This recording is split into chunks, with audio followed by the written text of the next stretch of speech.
1 घंटे के $16? बिल्कुल भी नहीं। 1 घंटे के 16 इतने भी बुरे नहीं हैं। क्या तुम्हें मैं ऐसी लड़की दिखती हूँ जो इतनी कम सैलरी में ऐसा लाइफस्टाइल चला सकती है? मेरा मतलब कि हम एक 400 स्क्वायर फुट के छोटे से अपार्टमेंट में रहते हैं, तुम्हारे पास कार तक नहीं है। वही तो, इसीलिए मुझे ज्यादा पैसे कमाने की जरूरत है ताकि ऐसी जिंदगी न जीनी पड़े। Good afternoon. क्या आप लोग किसी ड्रिंक से शुरुआत करना चाहेंगे, जैसे कि शैंपेन? मैं शैंपेन लेना चाहूंगी। ओह बढ़िया। आप मोएट, वर्व या रोजे में क्या पसंद करेंगी? पहले नंबर वाली ठीक थी। मैं अभी आपके लिए एक मोएट लेकर आता हूँ। एक ग्लास के $25 होंगे। $25? इतना पैसा सिर्फ एक लिक्विड के लिए? हमारे पास हाउस शैंपेन भी है, वो एक ग्लास $4 का होगा। बढ़िया, वही ले आओ। अब पानी, मेरे लिए बस पानी ले आए, शुक्रिया। ठीक है। तुम्हारी ड्रेस तो खराब नहीं हुई ना? क्या फर्क पड़ता है? फॉरएवर 21 की क्लियरेंस सेक्शन में मुझे बस $7 की पड़ी थी। आपकी मोएट की बोतल।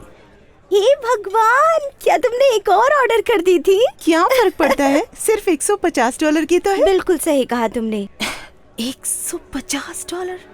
काश मेरे पास भी इतने पैसे होते। और क्या तुमने इनके शनेल बैग्स देखे? देखो, मेरे स्टेप डैड अमीर हैं और पता है वो बहुत परेशान हैं। तुम्हें पता है क्या कहते हैं, जितना ज्यादा पैसा उतनी ज्यादा प्रॉब्लम। मेरे हिसाब से प्रॉब्लम्स को आने दो।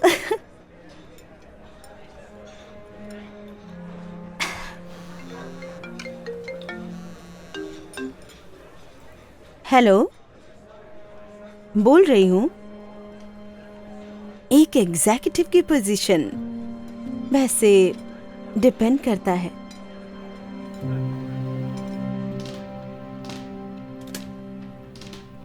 मिस रिचफील्ड आपसे 1 मिनट में मिलेंगी। शुक्रिया। आपका स्वागत है। आपका क्या मतलब है कि फर्स्ट क्लास बुक्ड है? नहीं, मैं बिजनेस क्लास में नहीं जाऊंगी। क्या मैं आपको कोई भिखारी जैसी दिखती हूँ? ये एक बुरे सपने जैसा है। मुझे न्यूयॉर्क एक स्पीच देने जाना है और सिर्फ बिजनेस क्लास मिल रही है। हाँ, बहुत ही बुरा है। मेरा नाम पेनी है। मैं यहाँ एग्जीक्यूटिव असिस्टेंट रोल के लिए इंटरव्यू देने आई हूँ। 2019 के बाद से हाथ नहीं मिलाया। सही कहा, सॉरी। सीधे मुद्दे पर आती हूँ। मेरे साथ काम करना है तो 24/7 करना पड़ेगा। हर जगह मेरे साथ जाना होगा, जो कहूँ करना होगा, शॉर्ट नोटिस पर। और कभी कोई शिकायत मत करना, कभी नहीं। क्या ऐसा कर पाओगी? ओह, बताना चाहूंगी, इसके लिए तुम्हें साल के $1 लाख मिलेंगे। मैं आज से ही शुरू कर सकती हूँ, अगर आप चाहें तो, मिस रिचफील्ड।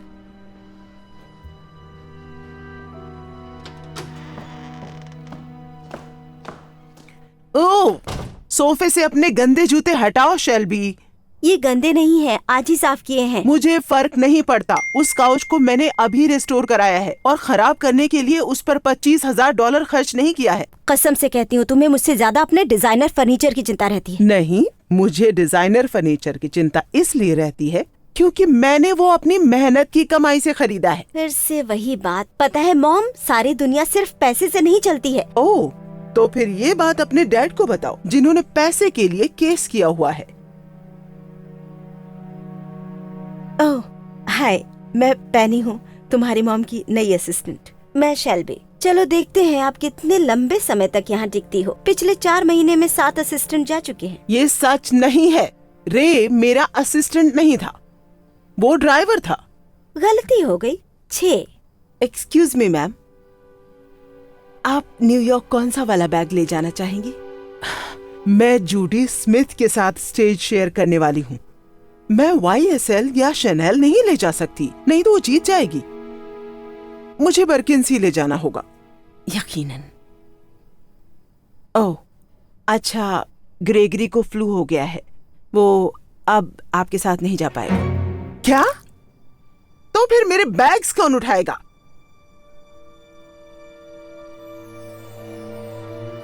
पेनी, तुम इस वीकेंड पर क्या कर रही हो? चलना चाहोगी?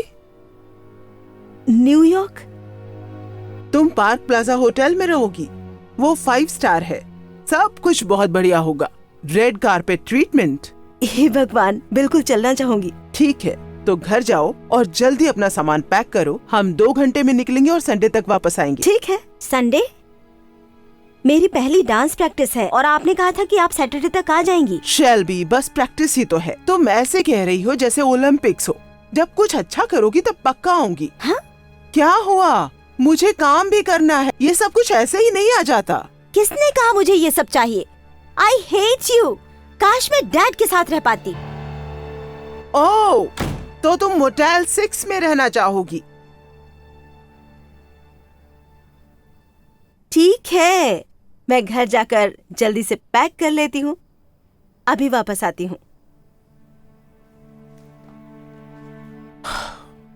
रुको, मुझे कुछ समझ नहीं आ रहा। तुम्हें नौकरी भी मिल गई और काम भी 3 घंटे में शुरू हो गया। अब मैं क्या कहूँ, मिस रिचफील्ड बहुत तेज काम करती हैं और अब मैं उनके साथ न्यूयॉर्क जा रही हूँ। रुको, अभी? हाँ, तभी घर वापस आई हूँ पैकिंग के लिए। संडे तक वापस आऊंगी। पर कल तो मेरा बर्थडे है। ओह हाँ, माफ करना। हम संडे को सेलिब्रेट कर सकते हैं। तुम्हें उनका पेंट हाउस देखना चाहिए था। मेरा तो वो सपनों का घर है और जिस तरह वो रहती हैं, काबिले तारीफ है। उनका स्टाफ हर समय उनके लिए सारा ध्यान रखता है। डिजाइनर बैग्स तो बस कैंडी की तरह हैं। सोचो जरा। क्या तुम्हें उनकी पर्सनल लाइफ के बारे में कुछ पता चला? क्या वो खुश हैं? उनकी एक बेटी है, शेल्बी। उनका रिश्ता कुछ खास अच्छा नहीं है। उसने तो कहा कि वो उनसे नफरत करती है और जो मैंने ऑनलाइन पढ़ा है, हस्बैंड के साथ भी उनका रिश्ता खराब है। Ex husband. मुझे पता है जॉर्ज, सब गड़बड़ है। पर फिर भी तुम्हें उनके बैग्स देखने चाहिए थे। ओह, ऐसी कलेक्शन के लिए पता नहीं मैं क्या क्या कर सकती हूँ। रुको जरा, 1 मिनट। क्या तुम्हें इन सब बातों में सिर्फ एक चीज समझ में आई? तुमने कहा उनकी खुद की बेटी उनसे नफरत करती है। हाँ, पर तुम एक बात मिस कर रहे हो। वो फिर भी घर में ही रहती है। ऐसे किसी घर में खुश रहने की बजाय मैं किसी पैलेस में रहकर रोना पसंद करूंगी। आखिर तुम्हारी जिंदगी में खराबी क्या है? हम इस प्यारे से घर में आराम से रहते हैं। तुम्हारे पास कोई है जो तुमसे प्यार करता है? क्या फर्क पड़ता है अगर तुम्हारे पास हर्मेस या शनेल का बैग नहीं है? सब कुछ हासिल करने से ही खुशी नहीं मिलती, बल्कि जो पास है उसकी कद्र करनी चाहिए। मैं सोच लूंगी कि तुमने कुछ कहा ही नहीं।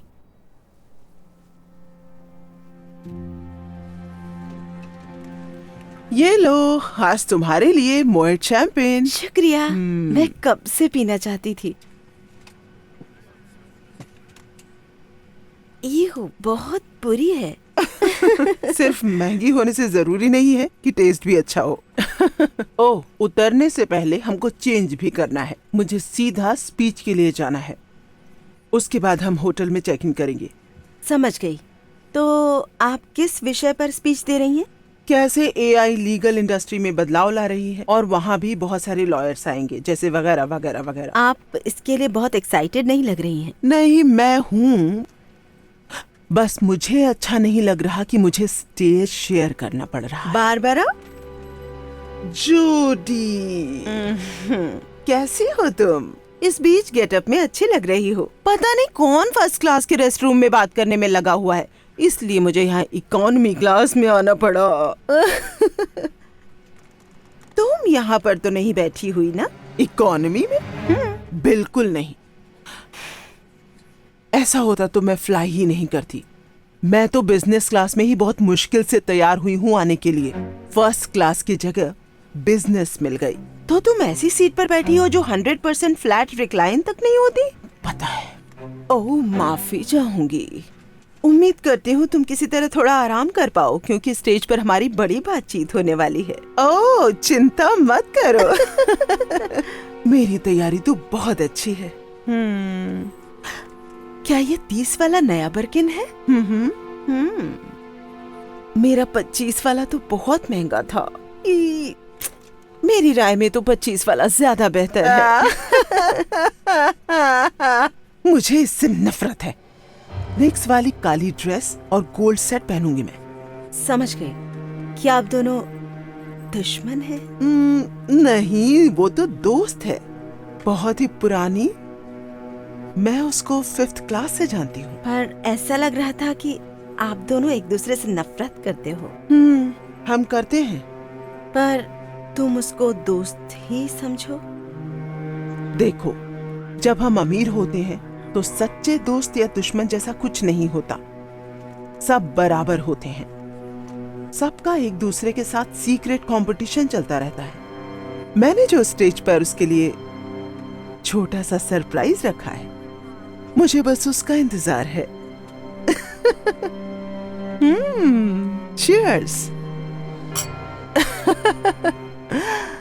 तो आज का टॉपिक है कैसे एआई लीगल दुनिया में बदलाव ला रहा है। क्यों ना हम मिस रिचफील्ड के साथ शुरुआत करें। बिल्कुल। एआई लीगल रिसर्च और मुश्किल से मुश्किल कामों को आसान करने में बेमिसाल अवसर प्रदान कर रहा है, पर साथ ही साथ हम इंसानी काबिलियत और मूल्यांकन को नजरअंदाज नहीं कर सकते, जिसमें मैं माहिर हूं। बिल्कुल बार्ब, इंसानी काबिलियत को कोई नहीं झुठला सकता, पर अनगिनत डेटा को जांच परख कर उसमें से काम की चीज निकालने में एआई माहिर है। कार्यक्षमता आज का एक महत्वपूर्ण हिस्सा है। कार्यक्षमता, बिल्कुल, पर हम तेज गति के चक्कर में एक्यूरेसी का बलिदान नहीं कर सकते, है ना? तुम्हें पता है, जैसा तुम्हारे साथ क्लिंटन के केस में हुआ। ठीक है, तो क्यों ना हम एक सेकेंड रुको। आखिर मैंने क्लिंटन के केस में क्या किया था? जूडी जूडी जूडी छोड़ो भी। सब ने न्यूयॉर्क टाइम्स में छपी उस खबर को पढ़ा है।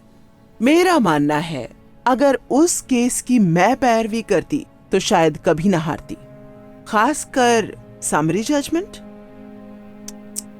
ओह, तो अगर किसी ने ये आर्टिकल नहीं पढ़ा है तो मैंने सबकी सीट के नीचे एक कॉपी रखवा दी है।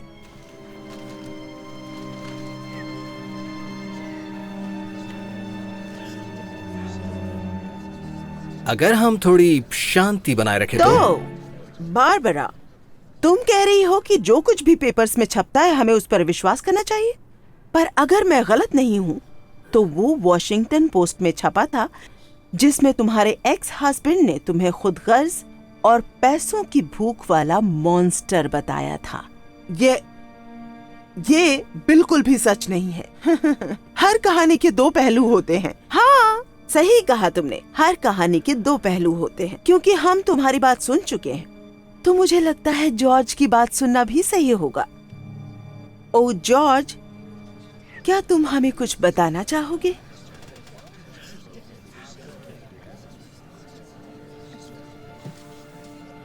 लेडीज एंड जेंटलमैन, आज मैं आपके सामने अपनी शादी टूटने के पीछे की वजह की दर्दनाक सच्चाई बताने आया हूं।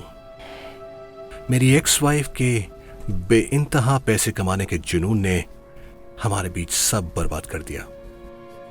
उसके इस जुनून की वजह से हमारे रिश्ते की हर जरूरत नजरअंदाज होती रहती थी, उसकी पैसे की कभी ना खत्म होने वाली ख्वाहिश से। मैंने उसको समझाने की बहुत कोशिश करी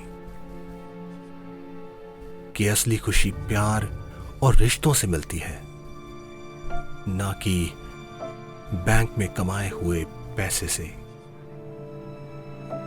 पर उसने ये बात एक ना सुनी, यहां तक कि उसकी खुद की बेटी उससे बात नहीं करना चाहती।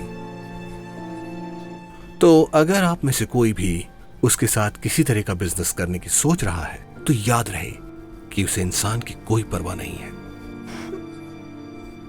परवाह है तो बस मुनाफे की।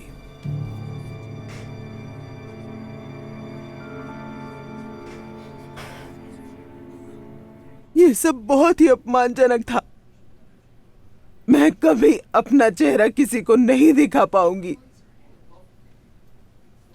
आप बिल्कुल भी इसकी चिंता मत करिए, लोग कुछ ही समय में सब कुछ भूल जाएंगे। नहीं, बिल्कुल नहीं। हमारी लीगल कम्युनिटी में नहीं, चाहे जहां भी चले जाओ, रेपुटेशन हमेशा मायने रखती है।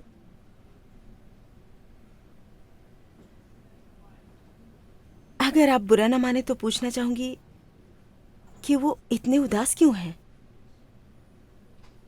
क्या ब्रेकअप बहुत बुरा था? वो घर पर रहने वालों में से थे, शेल्बी का ध्यान रखते थे और मैं पैसे कमाती थी। और जब हम अलग हुए तो मैंने अपनी सारी ताकत लगा दी कि उसको एक भी पैसा न मिले।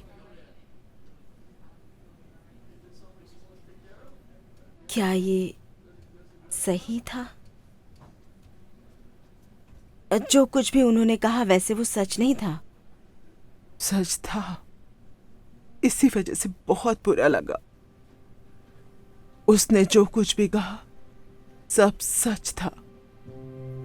जॉर्ज और मैं जब हम पहली बार लॉ स्कूल में मिले, सब कुछ बहुत बढ़िया था।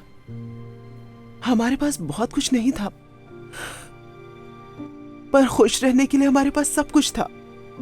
पर जब मैंने प्रैक्टिस शुरू करी और पैसे कमाने लगी, तब उस जुनून की वजह से मैंने अपने खुद के पति और बेटी की खुशियों को नजरअंदाज कर दिया और अब वो दोनों मुझसे नफरत करते हैं। कोई बात नहीं, सच कहूं तो लाखों लोग हैं जो आप जैसा जीवन जीना चाहते हैं। आपके पास एक खूबसूरत रहने के लिए अपार्टमेंट है, बहुत सारे लोग हैं जो आपके एक इशारे पर काम करते हैं, और बहुत ही खूबसूरत बैग्स का कलेक्शन जो किसी को भी दीवाना बना सकता है। मुझे तो बिल्कुल। अब एक बैग की चिंता किसको होगी? पर्सेस मेरे लिए बहुत मायने रखते थे। वो वेल्थ और स्टेटस का एक हिस्सा थे जिसको मैंने कमाया था और दुनिया के सामने बहुत दिखावा करती थी। पर अब वो मेरे लिए कोई अहमियत नहीं रखते और अब मैं अंदर से बिल्कुल खोखली हो चुकी हूं।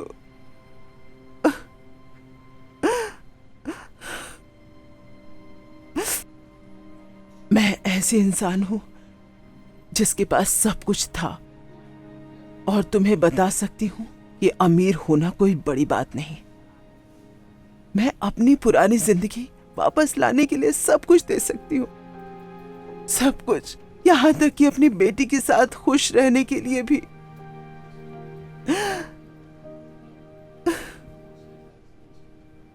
शायद अभी भी देर नहीं हुई है।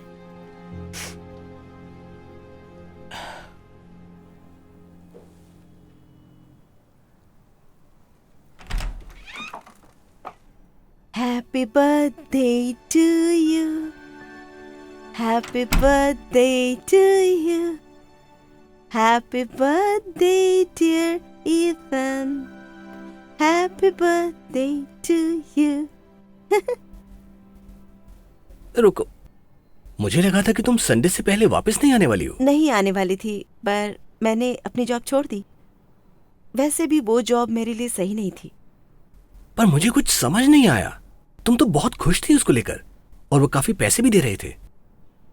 दरअसल अब ये कह सकते हैं कि मुझे समझ आ गया है कि मुझे महंगा घर या महंगी गाड़ी या फिर डिजाइनर बैग्स भी नहीं चाहिए। मेरे लिए इतना ही काफी है जो मेरे पास है या फिर हमारे पास। तुम पैलेस में अकेले रहकर रोना नहीं चाहोगी?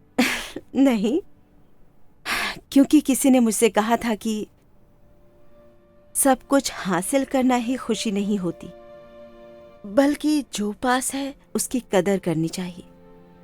और जो कुछ भी मुझे चाहिए वो सब यही है। तो क्या अब तुम बर्थडे कैंडल बुझाओगे या नहीं? ठीक है ठीक है ठीक है। बस तुम ये विश मांगना कि मुझे इस साल बर्किन का बैग मिल जाए। मैं मजाक कर रही हूँ। फूंक मारो।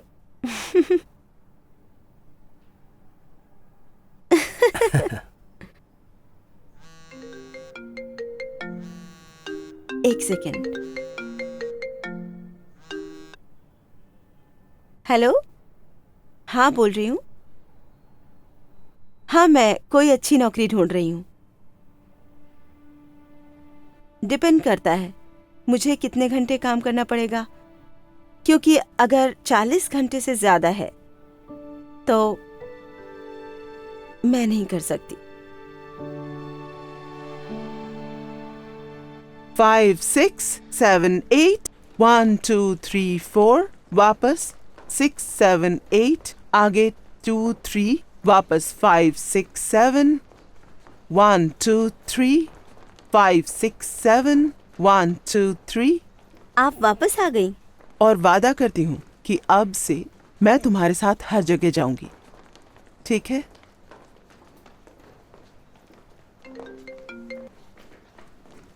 हेलो? नहीं, कोई बात नहीं, सबको आधा आधा बांट दो। सच कहूं तो मुझे अब पैसे की कोई परवाह नहीं है, मुझे बस शांति और खुशी चाहिए। मुझे यकीन है अब जाना होगा। बाय।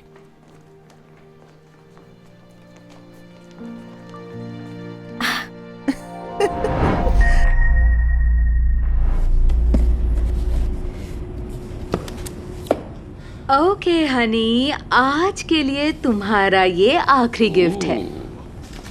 तुम सोच भी नहीं पाओगे कि इसमें क्या होगा। ओह यस, मुझे यकीन था आप लोग नहीं भूलेंगे। बिल्कुल नहीं भूलेंगे। चलो ओपन करो। धर्मन, खुद पे भरोसा। ये किताब, आप ये बोरिंग किताब लाए हो? ये कोई बोरिंग किताब नहीं है, इसे पढ़कर तो देखो, शायद तुम्हें अच्छी लगे। अच्छा लगे?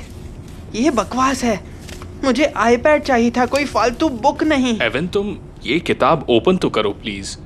पर क्यों? मुझे एक आईपैड चाहिए था, ये सही नहीं है, मुझे इसकी जरूरत नहीं है। एवन, नहीं, आप लोग समझ नहीं रहे। अब स्कूल में सिर्फ मैं ही हूँ जिसके पास आईपैड नहीं होगा। ये सबसे बकवास क्रिसमस गिफ्ट है। हनी, दुनिया में ऐसे भी बच्चे हैं जिन्हें कोई क्रिसमस गिफ्ट नहीं मिलती। हाँ, तो ये उनकी प्रॉब्लम है, मेरी नहीं। ओके, मैं थोड़ी देर के लिए ब्रैड के घर जा रहा हूँ, कम से कम उसके पेरेंट्स ने उसे आईपैड दिया है।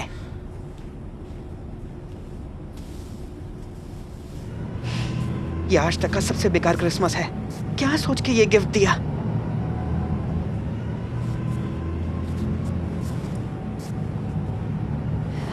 मैरी क्रिसमस मेरे बच्चे। Merry Christmas mom. चलो बताओ, आज मैं तुम्हारे लिए क्या क्या लाई हूँ? क्या? ओह वाह, क्रिसमस गिफ्ट। पर आपने तो कहा था इस साल हम कुछ नहीं खरीद सकते हैं। जानती हूँ, पर मैंने कुछ पैसे बचाए थे, क्योंकि तुमसे बढ़कर मेरे लिए कुछ भी नहीं है, और मैं तुम्हारे लिए कुछ स्पेशल लाना चाहती थी। ये सब मेरे लिए मॉम? हाँ मेरे बच्चे, हाँ। चलो अब इसे खोलो। ओह, बुक। आप मेरे लिए बुक लाई हैं?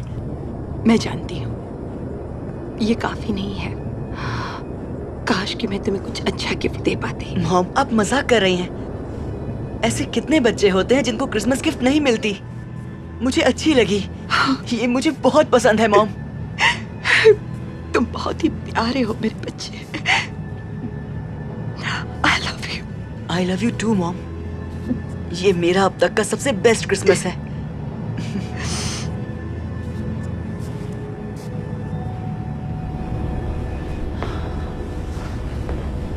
एविन, हम तुम्हारा इंतजार कर रहे थे। खुशी हुई तुम जल्दी आ गए। देखिए, मैंने पहले जो भी कहा उसके लिए मैं माफ़ी चाहता हूँ।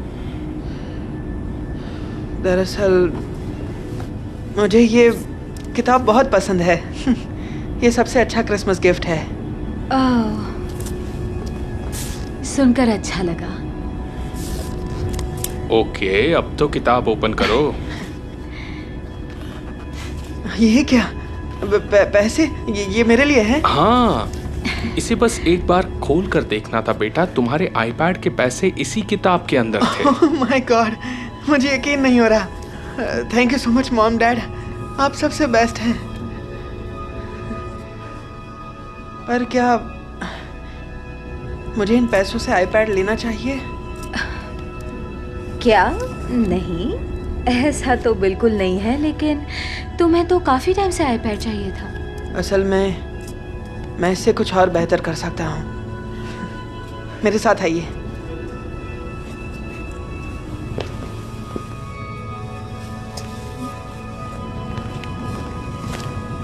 सुनिए, लीजिए, ये आपके और आपके बेटे के लिए है। पर ये तो बहुत सारे पैसे हैं। ये सच में हमारे लिए है? हाँ हाँ बिल्कुल। Merry Christmas. शुक्रिया बेटा, सदा खुश रहो। तुम बहुत ही प्यारे बच्चे। आपका बहुत बहुत शुक्रिया। क्रिसमस हॉलीडे मुबारक।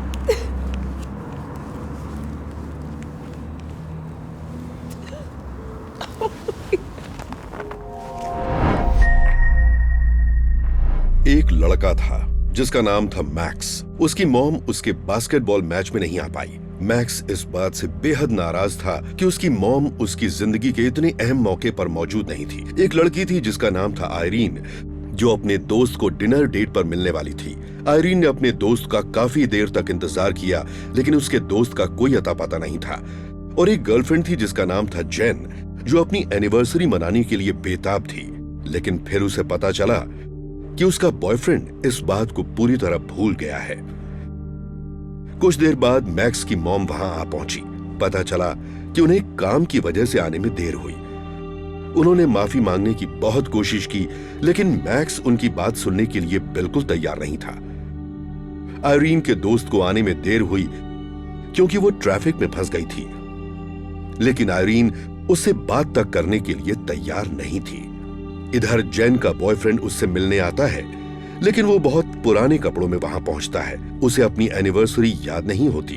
वो उस बात की माफी मांगता है, लेकिन जेन उसकी कोई बात नहीं सुनती।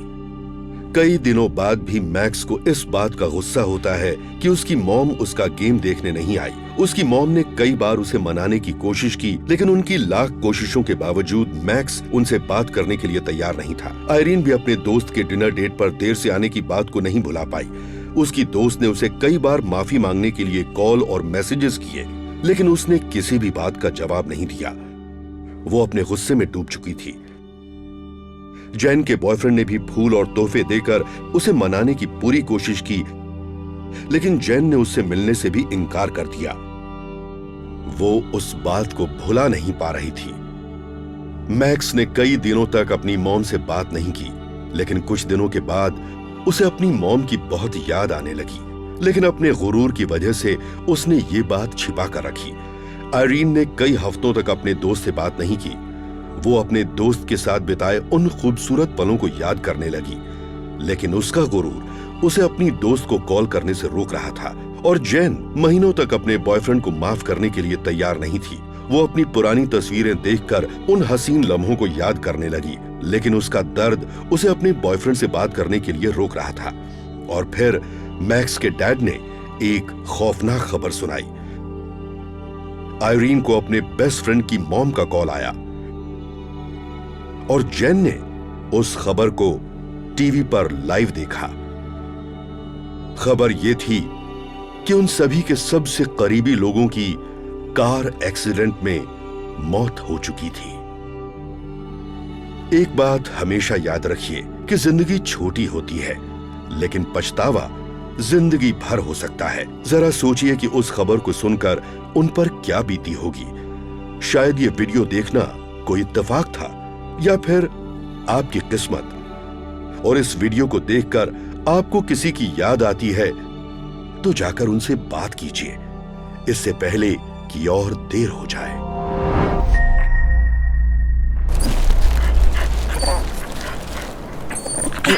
हे, जाओ यहां से। मैं तुम्हें अपना खाना नहीं देने वाला।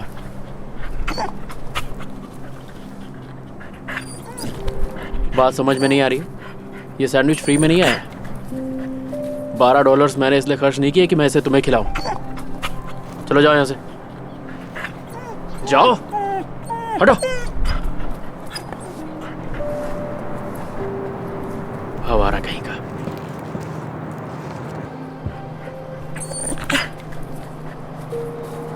ये अभी भी यहीं भटक रहा है।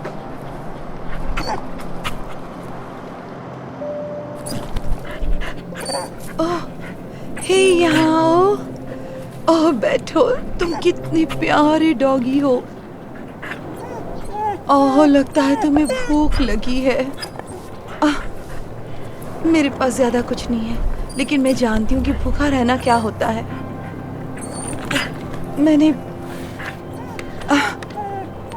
मैंने बचे हुए पैसों से कुछ खरीदा था, लेकिन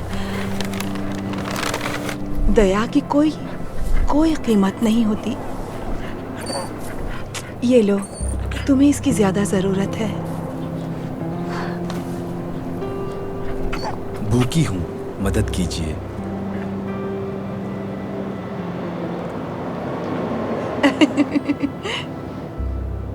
एक्सक्यूज मी, ये लीजिए, इसमें आधा सैंडविच है। मैं जानता हूँ इससे पेट नहीं भरेगा, पर आप ले लीजिए। वाओ, मुझे तो लगा था मुझे भूखे ही सोना पड़ेगा। शुक्रिया। ये रखिए, आपके कुछ काम आ जाएगा। नहीं, बिल्कुल भी नहीं, मैं ये पैसे नहीं ले सकती। प्लीज रख लीजिए।